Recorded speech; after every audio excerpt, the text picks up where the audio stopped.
In the early 2000s, American television entered a strange transition period. The rise of cable channels, the pressure on small networks like UPN, and the growing demand for genre programming created an environment where experimentation was both encouraged and risky. In this climate, one show quietly appeared, blending police procedural structure with folklore monsters living secretly among humans. It was called Special Unit 2, and although it aired for only 2 seasons, it left behind a surprising legacy and a devoted cult following. This is the true story behind the series, how it was created, how it was produced, and why it never became the hit it might have been.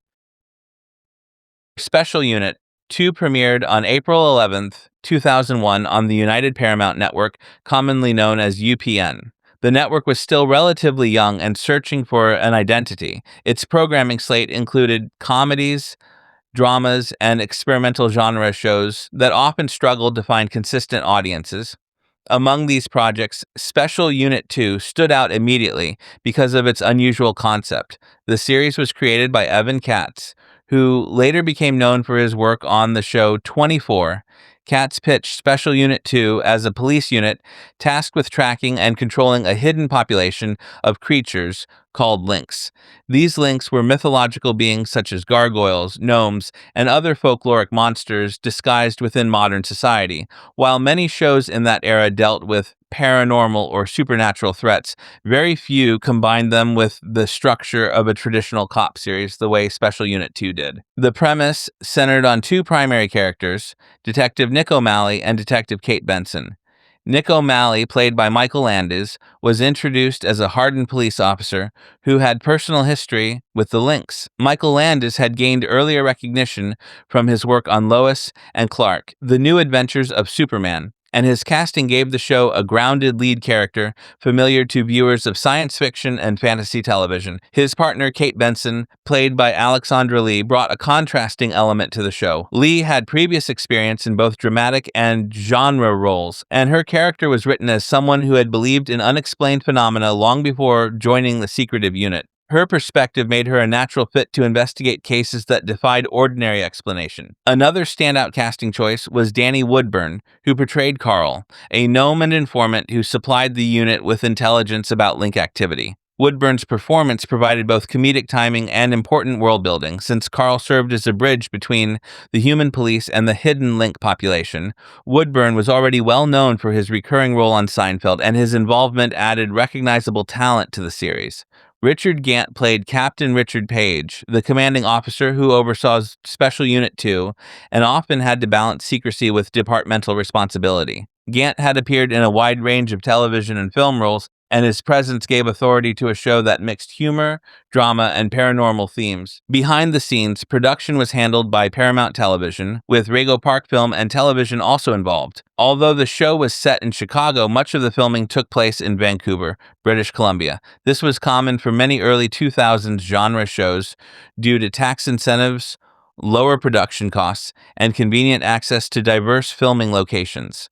Vancouver's alleyways, industrial buildings, and urban landscapes substituted effectively for Chicago's city streets and helped maintain consistency despite the geographic difference. One of the most challenging aspects of producing Special Unit 2 was the creature design. The lynx needed to look believable, yet the show was working on a television budget far smaller than what Hollywood films used for similar designs. To achieve the best results, the production brought in Patrick Tatopoulos, a respected creature designer known for his work on major films. Under his creative direction, the show employed a mixture of prosthetics, makeup effects, animatronics, and early digital effects. This allowed each monster of the week to appear distinct and authentic within the visual style of the series. While the show's effects sometimes revealed the limitations of the era, they were ambitious for a network with limited resources and added to the charm and identity of the series.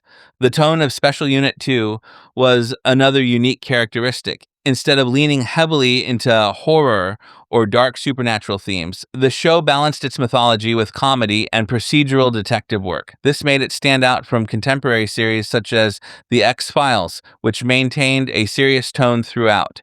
Special Unit 2 intended to be lighter, more accessible, and a blend of humor and danger. Its world was populated with creatures who were not always malevolent. Some lynx were dangerous threats, while others were simply part of a hidden society trying to stay unnoticed. This created room for character-driven stories and unexpected scenarios that kept the show unpredictable. Despite these creative strengths, the show faced immediate challenges. UPN struggled with marketing and scheduling consistency, which often hurt new series trying to build an audience. Special Unit 2 was also a mid-season replacement, meaning it did not receive the promotional push that typically comes with a fall premiere. Even with strong cast performances and imaginative world building, the show had to compete with larger networks and more established programs, making visibility difficult. The show aired its first season in 2001, establishing the core cast, the mythology of the Lynx, and the style that set the series apart. Audience response was modest, and although it gained a small but loyal fan base, it did not achieve mainstream breakthrough success. Even so, the network approved a second season, which began airing later that same year and extended into early 2002. During this time, additional cast members such as Jonathan Togo and Polly Perrette joined the series, adding new support roles for technology and public relations within the fictional police division. As Special Unit 2 moved deeper into its second season, the show worked to expand its internal mythology while also refining the balance between humor and procedural storytelling. The writing team introduced new varieties of links based on international folklore, suggesting that Chicago was only one of many cities where these hidden creatures lived and interacted with humans. This expansion gave the show opportunities to explore different cultural legends and broaden the scope of the universe it had created. However, even with these creative efforts, production realities became increasingly difficult. Budget limitations meant that creature effects had to be carefully planned, and many episodes relied on practical makeup work rather than digital enhancements because digital effects were still expensive and often inconsistent in early 2000s television.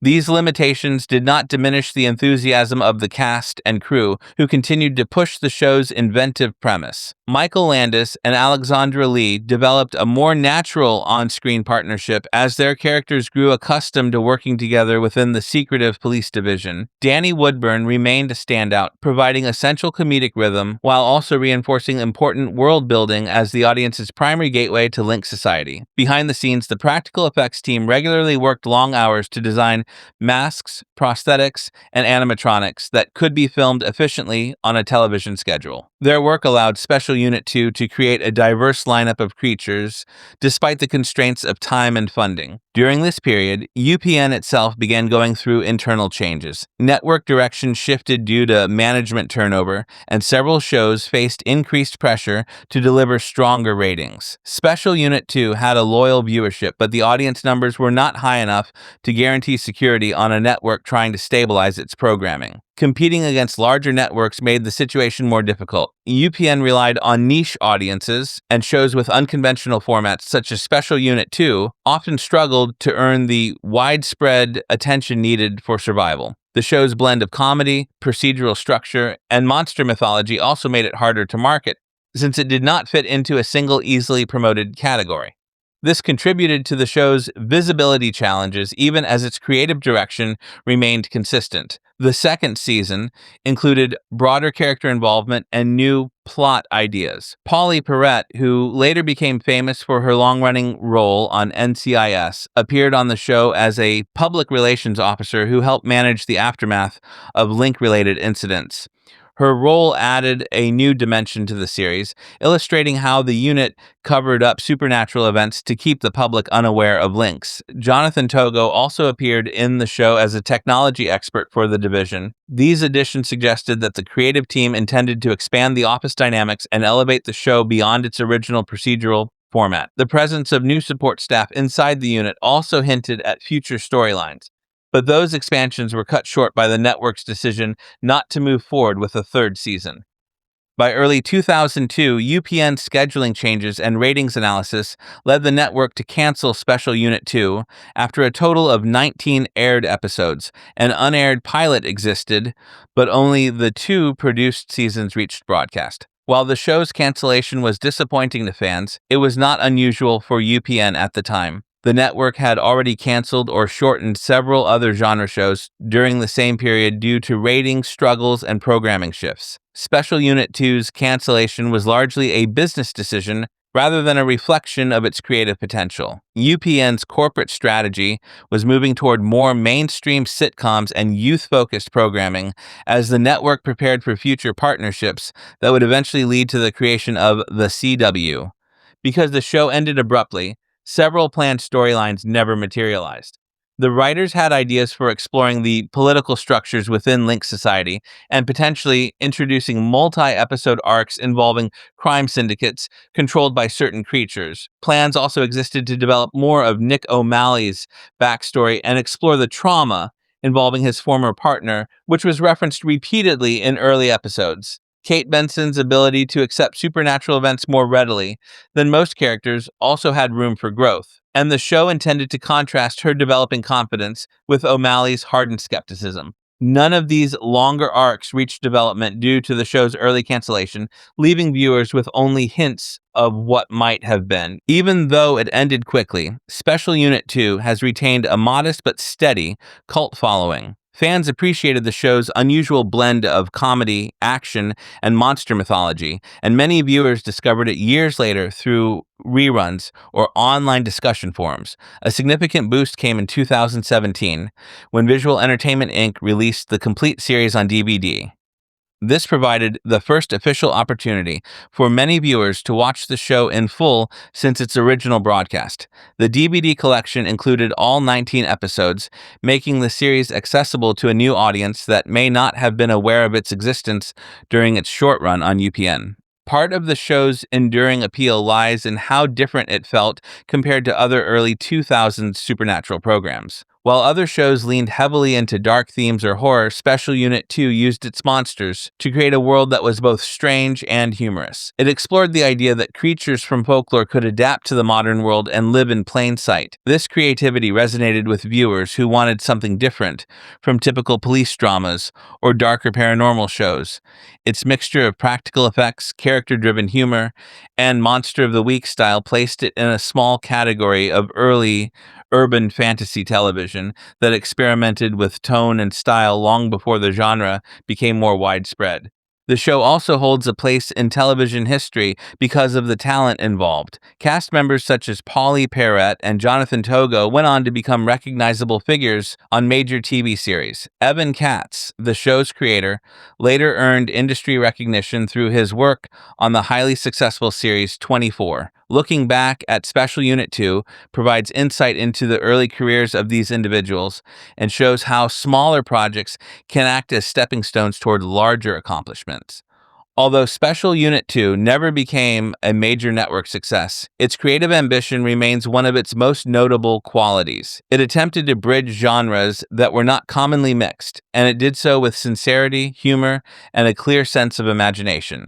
The challenges it faced from network limitations, inconsistent promotion, and budget restrictions are examples of how television production often relies on factors outside of creative control. Shows with unique concepts sometimes struggle to survive in environments that favor more conventional formulas. Yet even with these obstacles, Special Unit 2 managed to build a world filled with hidden creatures, comedic tension, and detective drama that still attracts curiosity today.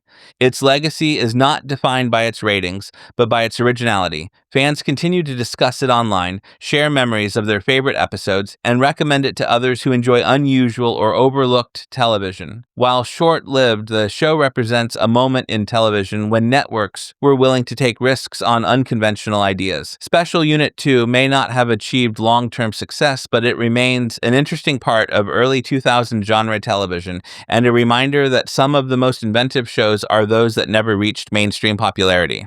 Thank you for watching this story. If you enjoyed learning something new today, make sure to subscribe, like the video, and leave a comment telling us what you thought of this story.